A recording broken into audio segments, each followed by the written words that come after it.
Good morning, church. I want to talk about a theological principle. If that didn't scare you off, uh, if you're not watching a cooking video right now, it's the dual nature of Christ, that Jesus is both God and human. Uh, the two planks of the cross, I've heard it like this connection between God and this connection between each other. There are a lot of metaphors to explain this belief, this expression in historical Christianity, most of which are not adequate, but help people. But I just want to draw uh, how we view God in Jesus gets reflected in so many other ways of our life. But I want to talk about our worship in particular, what we do on Sunday mornings, and how that reflects, in particularly us Methodists. So, if Jesus is fully human and fully God, we cannot dismiss Jesus. If Jesus was just a guy spouting smart things about how to live or giving suggestions, he can be dismissed when we don't agree with Jesus. When Jesus says something that we find impossible or improbable, like, I don't know, loving your neighbor. No, not loving your neighbor. I can actually love my neighbor. My neighbors are pretty cool. But when Jesus says, love your enemy, if you're a threat to me, to my children, to my wife, to people I care about, I, I find it really easy not to love you. But Jesus calls me, and if Jesus is just a dude, I can dismiss that teaching. But if Jesus is God, well, then that's something else. And particularly a God who raised Jesus from the dead so that my life has eternal meaning. Anyway, that's that part. Now, if Jesus is inaccessible and just beyond understanding, there's nothing to draw me close. If I am not, I find astrophysics, the study of planets and space, I find that mildly interesting when it's told to me by an interesting and charismatic speaker. I don't find it interesting enough to study. I don't find it compelling enough to form my life around it. It governs the universe. I can't really be bothered. Same thing like microbiology or for the all of those different kind of areas of study that govern the world. And I got bills, man. I got I got kids to raise. I'm not so if God is like just another one of these topics that I can't really reach, I might be inclined to just be an agnostic because why?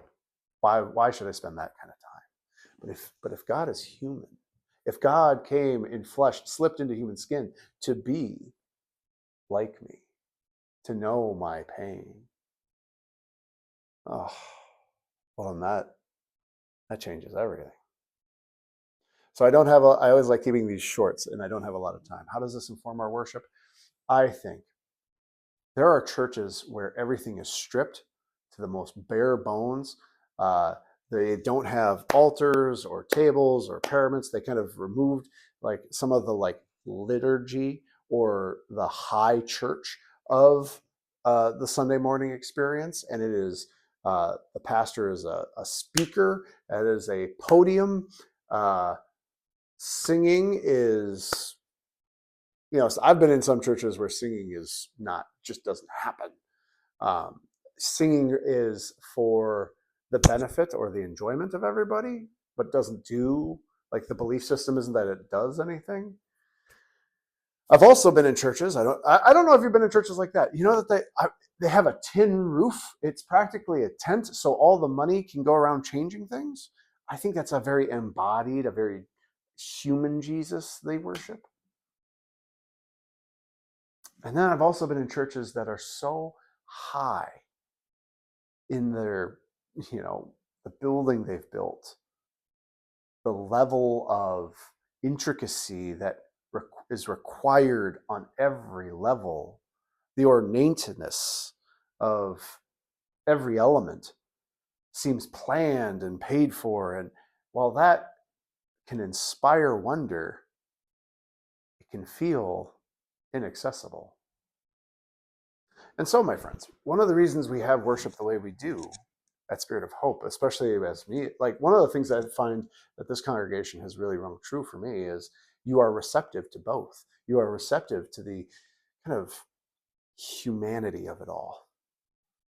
You know, that back table where the kids are coloring and having conversations, a pastor who feels a little bit more off the cuff, um, the times where we hear stories of real people and the impact that the church is making. And we have a touch of the mystical. There are moments when we are singing as a congregation, when the music hits and it's transcendent. It takes you somewhere. It's doing something in me and all of us together because we are present for this moment. There is something to the structure of our building, to the worship space, where the font is in the center. This is not the most economic. This is not the most effective. This is not the most accessible way of having church, but putting the baptismal font in the center says something deeply bigger than us about who we are as a people, how we are formed, what is the center of our life. Oh my gosh, that just hit me. I have been using the center of gravity our whole life. The center of the room and church is the baptismal font. Wow. Okay. Thank you. I'm in. It's why some Sundays you're going to see me dressed like this. Usually I'll have a collared shirt, but like a little informal. And on big Sundays where we baptize or there's communion, there are like levels of my of what I'm wearing, the clergy vestments, because some parts of our worship require that transcendent quality, a reminder that we are pointing towards heaven. I'm out of time, my friends. I can't wait to see you Sunday.